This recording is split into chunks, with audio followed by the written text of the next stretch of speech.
The Britishers came to India in 1608 as traders in the form of East India Company, which had the exclusive right of trading in India under a charter granted by Queen Elizabeth I in 1600. So, in this video, we will discuss a company rule. Company rule means the time when the British East India Company ruled parts of India. In 1757, Company won the Battle of Plassey. They defeated the Nawab of Bengal, Siraj ud Dola, and took control of Bengal. British India Company led by Robert Clive. By the early 19th century, it controlled large part of India, including territories of Bengal, Bombay, Madras, and others. They collected heavy taxes from Indian farmers, took raw materials like cotton, spices, and tea to England, sold British goods in India, and people suffered due to this. First Act, the Regulating Act of 1773. The Regulating Act of 1773 was the first law passed by British Parliament to control the British East India Company in India. The East India Company had become very rich and powerful after the Battle of Plassey 1757 and the Battle of Buxar 1764. Now, what is in this rule act? Governor of Bengal become Governor General of Bengal. First Governor General was Warren Hastings. He got more power than governors of Bombay and Madras. Supreme Court was set in Calcutta 1774. First British court in India had a Chief Justice and three other judges. Then Pitt's India Act 1784. The Pitt's India Act of 1784 was passed by the British Parliament to fix the problems in the Regulating Act of 1773. It gave more control to the British government over the East India Company's activities in India, created dual government, Board of Control. In this, 6 members from the British government. The Board of Control managed political, civil, and military affairs. And second government is Court of Directors. Court of Directors from the East India Company controlled trade and business. The Court of Directors controlled commercial, trade and business. The Court of Directors still handles trade and finance. Then, stronger power to the British government. British government could now send orders to India. Governor General and his council has to follow those orders, make administration in India more centralized and disciplined. Next, we have a Charter Act 1793. After 20 years from 1773, after 20 years passed, 1793 Charter Act. The Charter Act of 1793 was passed by the British Parliament to renew the East India Company's rule in India for more 20 years. Company could continue ruling India. British allowed the East India Company to rule for more 20 years.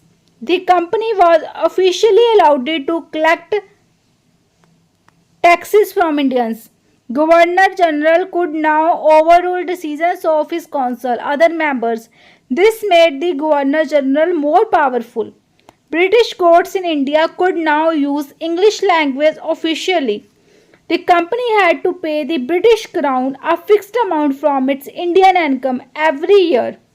Next rule after 20 years, Charter Act 1813. The Charter Act 1830 was passed by the British Parliament to renew the East India Company's rule in India for another 20 years, but with important changes. End of trade monopoly. The East India Company lost its trade monopoly in India. Now other British merchants could trade in India, except with China and in tea. company still had monopoly in those.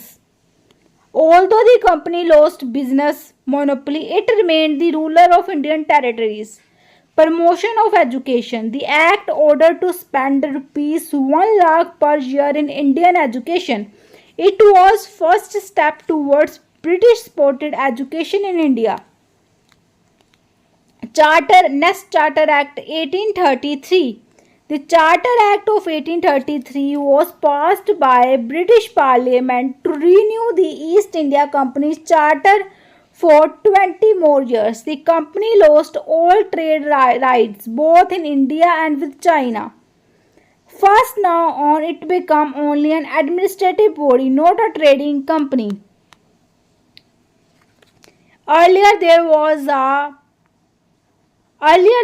a Governor General of Bengal. Now a single post of Governor General of India was created. New post this is. Lord William Bentinck became the first Governor General of India. Centralization of power. The government controls got full power to make laws for all of India. Bombay and Madras could not make them own laws anymore. Law Commission started. A special group was formed to make laws for India. It was led by Lord Macaulay. The group later made the Indian Penal Code (IPC) used even today. Charter Act 1853. This is the last act. After this, there in 1858, direct rule was started. Crown rule was started in 1858. This was the last company rule and the last Charter Act 1853. The Charter Act of 1853 was the last Charter Act passed by British Parliament for the East India Company. No time given to company rule. Earlier Charter Act gave the company permission to rule India for 20 years at a time. This time there was no time limit, which showed the British were planning to end company rule soon. Before this, the same group of people made laws and ran government. Now the law-making group, Legislative Council, was made separate from the administrative group. Started the idea of giving jobs by exam, not by favor. So in this video, we have seen the company rule from 1773 to 1858. So first regulating act in 1773, then we have seen the Pitt India Act in 1784, then Charter Act 1793, Charter Act 1813, Charter Act 1833, Charter Act 15, Charter Act 1853. So this is the last law, and after this the direct rule was started.